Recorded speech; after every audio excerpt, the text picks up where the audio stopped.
మల్లన్న పరిశాన్లో పడ్డాడంట, ఎందుకో చూడాలి. కాంగ్రెస్ గేట్లు క్లోజ్ చేసిందా? మైనంపల్లి ధర్నాకు కారణం ఇదేనా? మరి గేట్లు క్లోజ్ చేయక ఏం చేస్తా?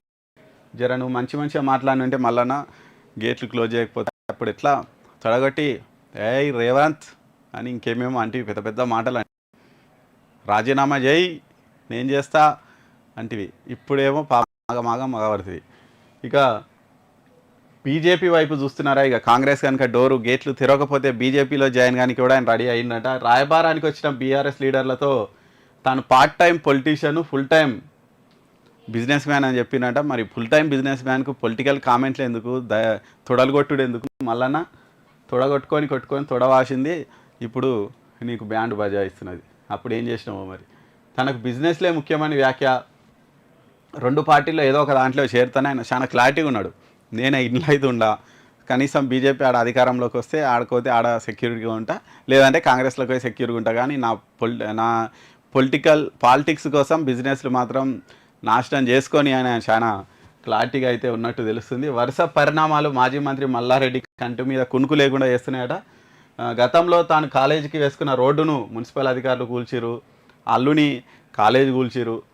ఇక ఈ పరిణామాలతో టెన్షన్ పడ్డ మల్లారెడ్డి వేం నరేందర్ రెడ్డిని కలిసినా పెద్ద ప్రయోజనం కాలే. ఎమ్మడే బెంగళూరు వెళ్ళిండు, డీకే శివకుమార్ను కూడా కలిసిండు. మరి అక్కడ కలిసిన ప్రియాంక సోనియా అపాయింట్మెంట్ ఇప్పించాలని కోరిందట.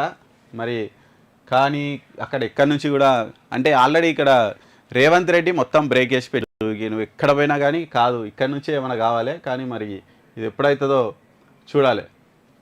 నేను part time politician, full time business man అని చెప్పినట. కాంగ్రెస్ గేట్లు మూసుకున్నట్లేనా? మల్లారెడ్డి కాంగ్రెస్ పార్టీలో చేరిక సాధ్యం కాదనే చర్చ మొదలైందట. మల్లారెడ్డి మంత్రిగా కొనసాగిన సమయంలో ప్రస్తుత సీఎం రేవంత్ రెడ్డిపై అనుచిత వ్యాఖ్యలు చేసిండు, తొడగొట్టి సవాల్ చేసిండు. ఇక అప్పుడు సవాల్ చేసిండు, నిన్నమన్న కాలేజీలు కూల్చినాక లేదు మేము రేవంత్ రెడ్డి ఇద్దరం దోస్తులమే అన్నాడు. అట్లయినా సరిపోతలేదు. మరి రేవంత్ రెడ్డి ఈగో చాలా గట్టిగా హట్ అయినట్టుంది. మరి ఏం చేస్తే నువ్వు మరి రేవంత్ రెడ్డిని శాంతపరుస్తావు చూడాలి. మరి డీకే శివకుమార్ని కలిసిండు, అటు పోయినా కానీ అయితలేదు. నిన్న మల్లారెడ్డి కాలేజీలో చూసినాం కదా, అగ్రికల్చర్ పిల్లలు వాళ్ళు ధర్నా కూడా చేసారు. దానికి మైనంపల్లి హాజరై వాళ్ళకి సపోర్ట్ చేసిండు. మైనంపల్లి కూడా ఎట్టి పరిస్థితుల్లో మల్లారెడ్డిని కాంగ్రెస్లోకి రానియను, ఆయన అక్రమాలన్నీ బయట పెడతా అంటుండు. మొత్తం మీద ఇవన్నీ పరిణామాలు మల్లారెడ్డికి కంటి మీద కునుకులేకుండా చేస్తున్నాయంట.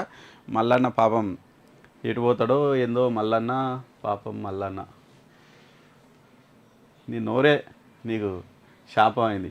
కేసీఆర్ మెప్పు కోసమని కేసీఆర్ శబాష్ అంటాడని నేను జోకర్ని చేసిరు అసలు నిజంగా. అప్పుడు కేసీఆర్ అసెంబ్లీలో నువ్వు మాట్లాడుతుంటే ఆ పక్కన కేటీఆర్ కిలకిలా నవ్వుతుండే, మొత్తం ఇజ్జతీసే మాటలు. నువ్వు అప్పుడే ఏదో పెద్ద నాకు ఏదో కిరీటం పెట్టిరు అనుకున్నావు, కానీ ఆడ ఇజ్జతీసి జోకర్ని చేసిరు మల్లన్న. నేను మొత్తం పాలిటిక్స్లో బీఆర్ఎస్ వాళ్ళు నేను జోకర్ని చేసినారు. ఆ జోకర్ అయినావు. ఇప్పుడు ఇక్కడ ఇటు అయిపోయింది, అటు అయిపోయింది, మొత్తం ఇట్లా అయిపోయింది.